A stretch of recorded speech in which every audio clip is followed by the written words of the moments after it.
Hello, my loves, and welcome back for another episode of the Full Time Freedom Podcast. I've realized in the past 10 to 15 episodes that I have been focusing a lot on business and really talking about how I'm running the business and systems and all of that. But that is one way to run a podcast, but I really often lose track of the personal side of things and the fact that I am connecting with other people outside of this microphone and my office.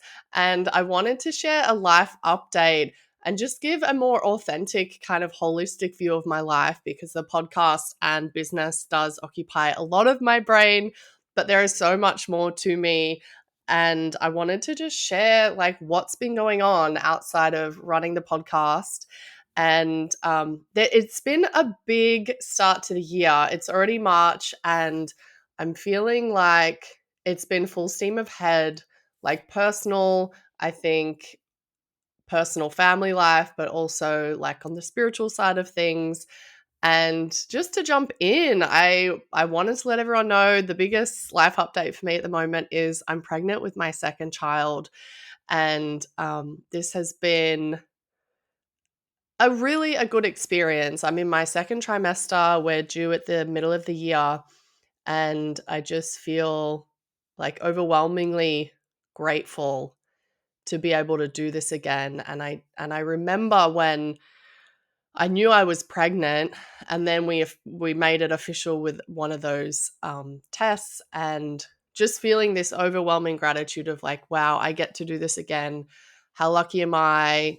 Grateful for my body, and also for this moment in time, for this child choosing me, being able to bring it into the world in a way that feels like I can do the child justice and give it like a lovely, warm, loving life. And as I said, I'm in my second trimester. Things are progressing well. I've had a couple scans and things are looking good. I have a doctor's appointment this afternoon to run through some tests and stuff, but everything so far is fine. And what this means for my life really is just me getting in the mindset of how is my life going to look like now that I'm going to have two. So my son is 2 at the end of this month, and he's like full toddler mode, and it can be a lot of work for me, I find. But even that, I think, really is a mindset that I'm working on and clearing up. I feel like I'm doing a lot of work there, but me coming to terms with like, okay, how does my life look like with a second? Can I do this? Like, what tools do I have? What resources do I have? What does my support network look like? And who can I lean on? Is that family? Is that friends? Is it other community members kind of in my network? Is that childcare, for my older son? And that has been a huge lesson for me is like, Mel, you don't have to figure this out on your own. It's okay. Take a breath, take a beat. People do this a lot. And I've gotten to a place now, if I told you all of this 2 months ago, I would have just been like spiraling and so stressed and not sure what I was going to do or how I was going to handle it or what my life was going to be like. But I've come to a place, I think I've really gotten a handle on the mindset piece of it, to the point where I'm really excited. And we don't know the gender yet. We won't find out, but we do have a name for both, like for a girl name and a boy name, and we'll just leave it up to fate and destiny and see what happens there. But we are really excited. The baby came, exactly when we were planning to get pregnant. So again, like feeling super grateful for that. And I always get really excited to see like what the personality is of the child and who they get, obviously who they're going to look like, but who they're going to be as a person. Because as my son, approaches 2, you really get to see like, wow, they are their own self. Like I thought he looked exactly like his dad. He's, you know, he loves motorcycles. He loves ice hockey, like my husband, but he is his own person doing his own thing in his own way with his own tastes of what he wants and what he doesn't want, what his preferences are.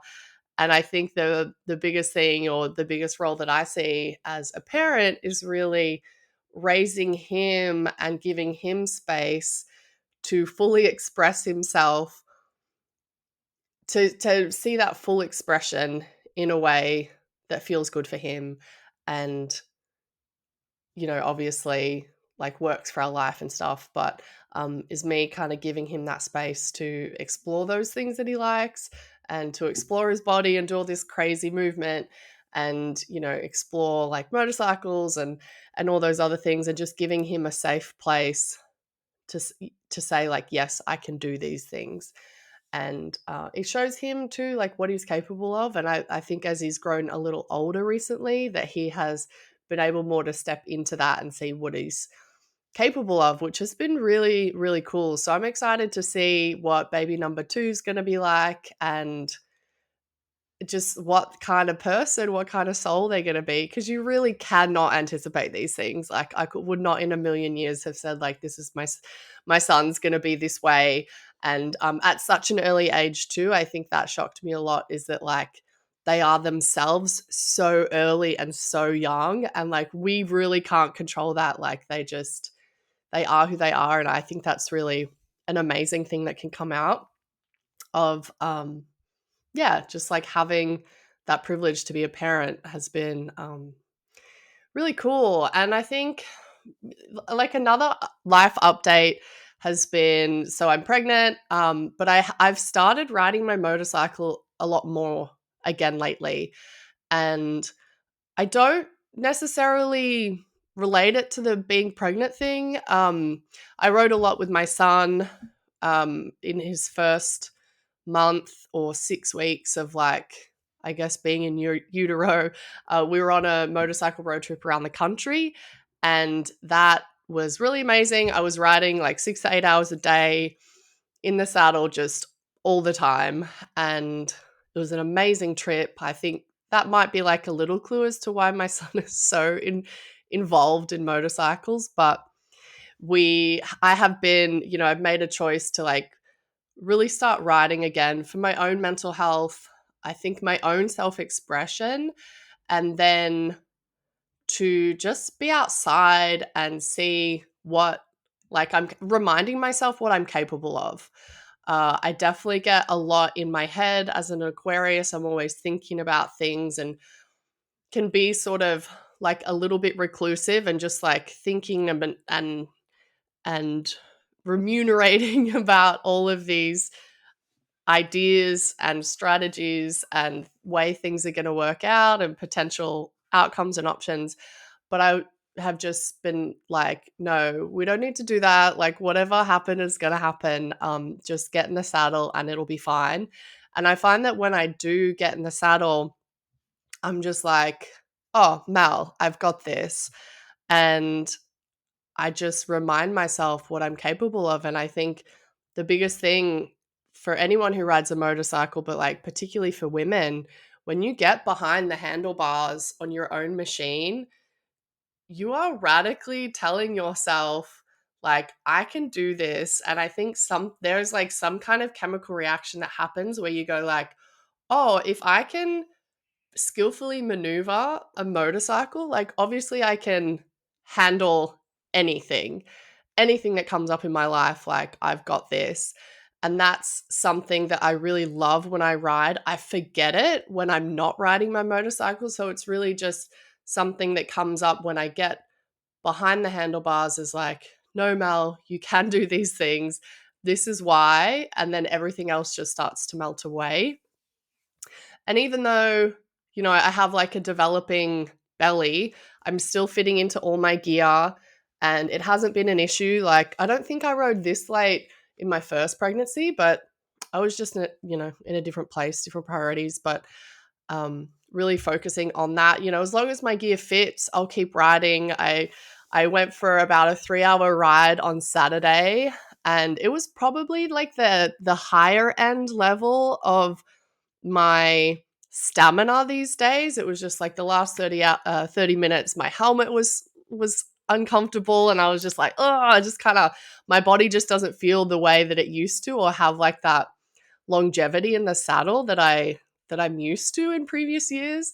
So that'll come back. I'm not worried about it, but that's something that I'm really focusing on, is like, okay, on Saturday, on Sunday, how can I get a ride in?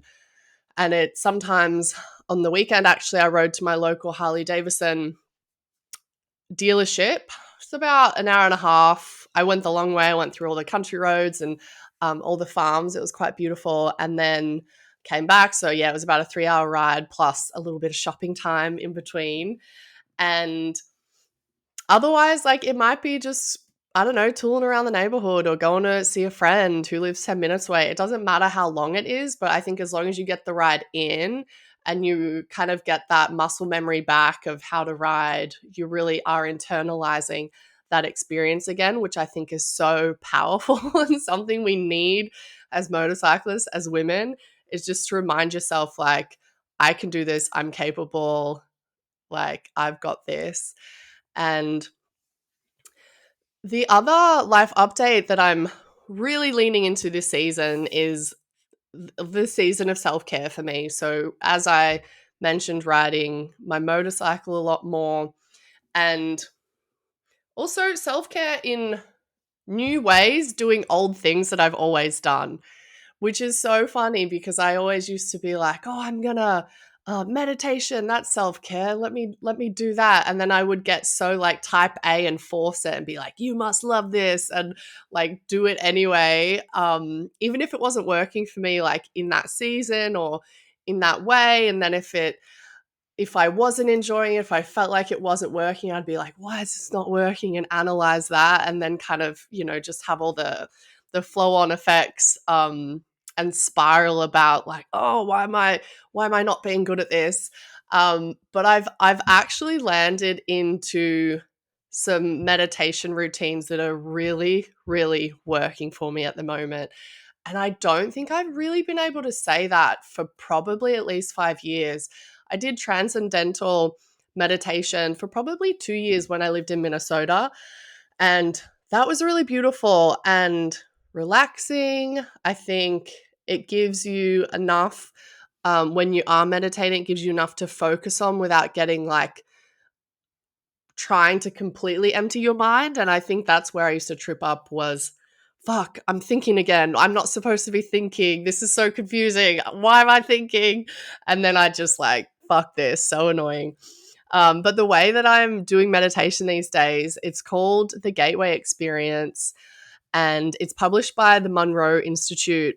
And I just, full transparency, I'm just so obsessed. I've never been this into meditation in my life. And I wake up early, excited to meditate. I go to bed early, excited to meditate.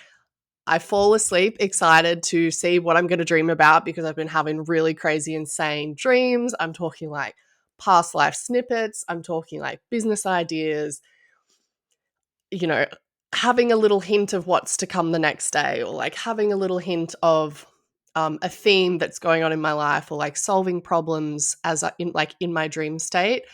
And I truly believe it's all due to these meditations. Sometimes I do them on my lunch breaks, and I'm just so into them. And yeah, like if you want to check it out, Google it. You can find some links available online. I think it's supposed to be an 8-week program, but I just have access to all the files, and I just do them 2 to 3 a day, like as I'm ready.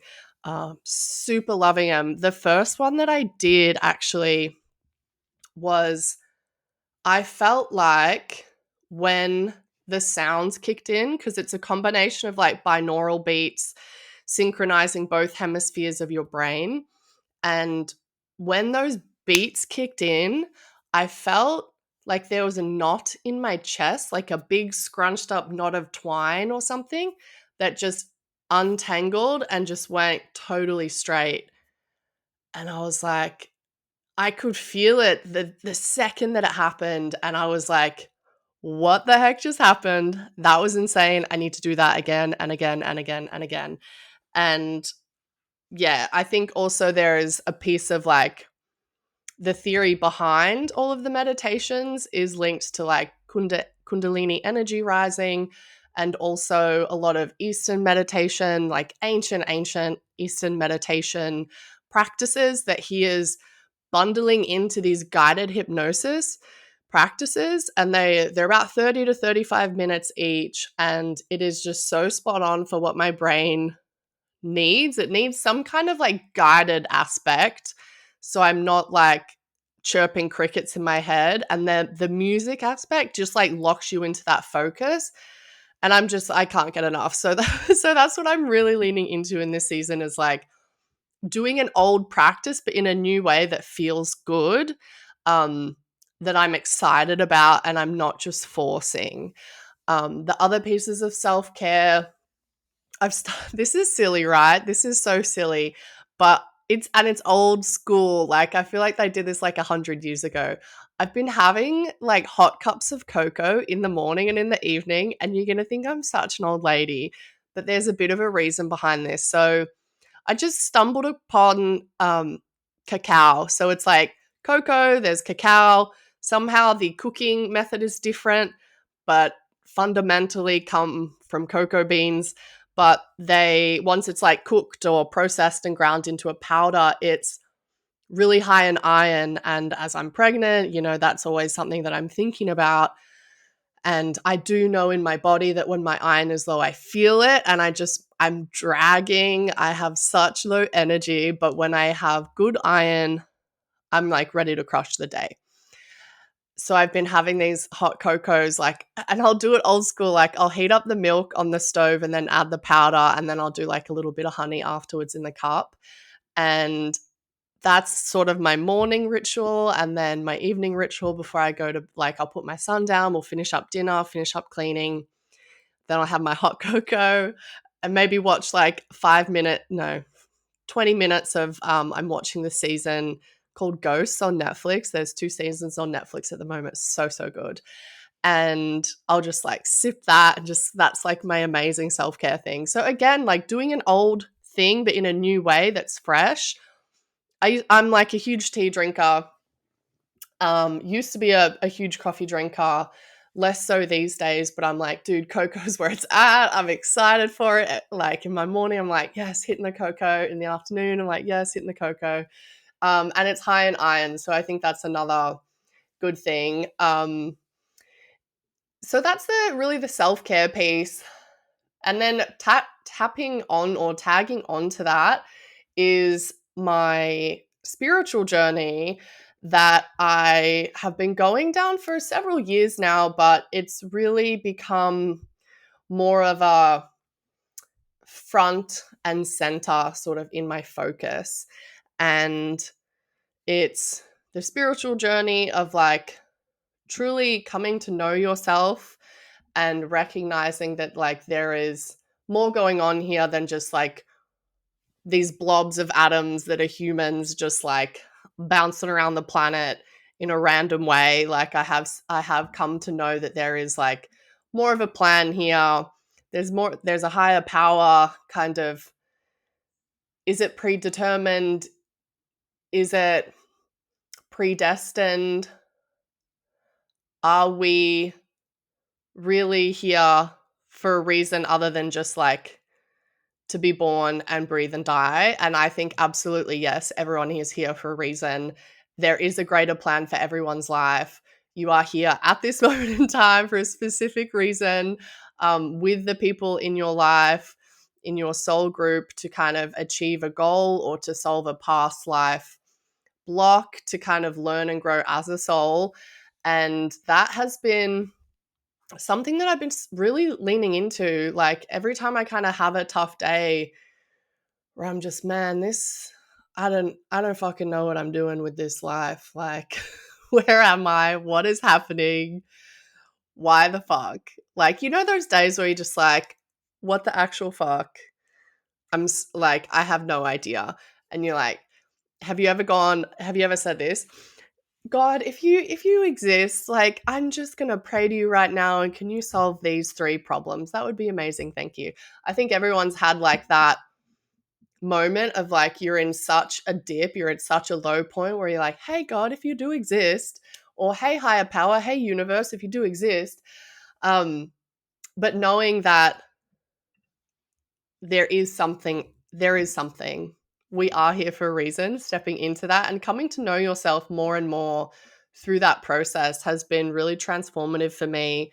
I think it's also awakened like a lot of psychicness in me that I believe we all have. It's truly our birthright is the abilities to like know certain information before it happens, to feel a certain way, to get messages from people from or souls from the other side, spirit guides or deceased loved ones. And that is something that has been really in the closet for me for probably at least like 3 to 4 years, but I'm getting even more deeper and deeper into it. And I think the dreams that I've been having since I've been meditating more have been like, oh, no, this isn't just something that is a fun thing that I like to do. Like there's actually something to this, and I've definitely had proof of that in dreams, in meditations, in past life regressions that I've done. And it's just bringing me so much joy at the moment. Like I can't even tell you. I just on those days where I'm like, what the fuck am I doing? I'm like, oh no, like God, the universe has me. Like this challenge is here to show me something. This challenge is here to show me that like either the timing's not right or I haven't, done it in the way that is like the most ideal, or I still have something to learn before I can achieve this. Or it might even be, hey, like you are knocking on a door that's just not opening. What's up with that? Try knocking on this door and seeing what's beyond that door that you never expected. And I'm just loving all of that. I'm diving deeper into psychic abilities, and also the past life stuff has been amazing. My vacuum just turned on again. I'm going to turn that off. It's like literally right outside my door. And I think it's something everyone should think about, because everyone has had those moments where you're like, I don't know, I just knew that person was like a little sketchy, or I had a feeling that was going to happen, or you like have a dream about someone like your grandpa and you're like, wow, or I just really feel like my grandmother's presence today and I know that she would want me to do this, or I know that she would be proud of me. Like, why do we say those things? And why is it completely universal in all of the cultures, in all of the universe, like in all of the planet, that everyone had these beliefs? And I'm just connecting more dots than I've ever really done before. And that is really a life update from me. So pregnancy number 2, let's go. Here we go again. Very excited to meet this little soul. Riding my motorcycle has been incredibly joyful for me, empowering, I think more empowering than it ever has been, and leaning into those self-care practices that are really speaking to me in new ways, and doing old things in fun and exciting modalities that I'm like really obsessed with. So being like the Gateway Experience by the Monroe Institute, warm cups of cocoa. You'll think I'm an old lady, but like, trust me, try it. It's so, so yummy. And then walking that spiritual journey, like seeing what does it mean to feel psychic? What does it mean to have these psychic abilities and to explore them? And just wrapping that all up into like one bow of, you know, kind of continuing this journey of expansion and seeing like, what are we here for? What are we capable of? And maybe it's not what we thought we were capable of or what we came for, right? And maybe we've been walking this path of like, hey, I do podcast stuff, business stuff specifically. But when you look broader and you say, okay, what does it mean to be more authentic? Like, what other things am I interested in, and how can I integrate that? And continuing to share that message and expand and grow together has been hugely satisfying and a total journey. And I'm really glad that you're here with me on it. This maybe came as a bit of a shock. It's something different that I haven't talked about as much slash ever. So definitely leave me a comment. Like if you're listening on YouTube, if you're on Spotify, hit me up in the comment section and just let me know, have you ever had a psychic experience? Like what motorcycle are you riding at the moment? Or even what self-care practices are you into? I'd love to chat back and see where you're at. And that engagement is really like what I'm here for. So until next time, my loves, you have an amazing day wherever you are. I love you so much.